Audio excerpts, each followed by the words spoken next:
টানা বৃষ্টি ও উজান থেকে নেমে আসা ঢলে কুড়িগ্রামে ব্রহ্মপুত্র, ধরলা, দুধকুমার ও তিস্তার পানি বৃদ্ধি অব্যাহত রয়েছে। তিস্তার পানি বৃদ্ধি পেয়ে বিপদসীমার 5 সেন্টিমিটার ওপর দিয়ে প্রবাহিত হচ্ছে।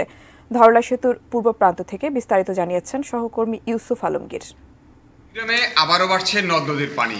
ধরলা, ব্রহ্মপুত্র, তিস্তা, দুধকুমার সহ 16 নদ নদীর পানি বৃদ্ধি অব্যাহত আছে।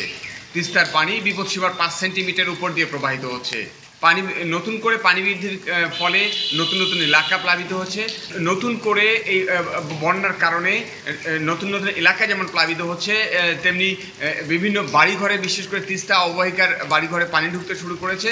এবং পানি উন্নয়ন বোর্ড জানিয়েছে এই আবারও পানি বৃদ্ধির কারণে বেশ কিছু স্থানে কিন্তু ভাঙন দেখা দিয়েছে। এবং ভাঙন দেখা দেওয়ার কারণে সেই সব এলাকার বিশেষ করে বহু স্থাপনা কিন্তু নদীগর্ভে যাওয়ার উপক্রম হয়েছে। এবং পানি উন্নয়ন বোর্ড জরুরিভাবে সেই সব ভাঙন এলাকা ভাঙন ঠেকানোর জন্য চেষ্টা করছেন, তবে সেটিও একেবারে অপ্রতুল বলে বলছেন ভাঙন কবলিত মানুষজন। এবং এই ভারী বর্ষণ এবং উজানের ঢল অব্যাহত থাকবার কারণে এই পানি বৃদ্ধি আরও কয়েকদিন অব্যাহত থাকবে বলে জানিয়েছেন পানি উন্নয়ন বোর্ড। এই ছিল এই বন্যা পরিস্থিতির সর্বশেষ আমার কাছে।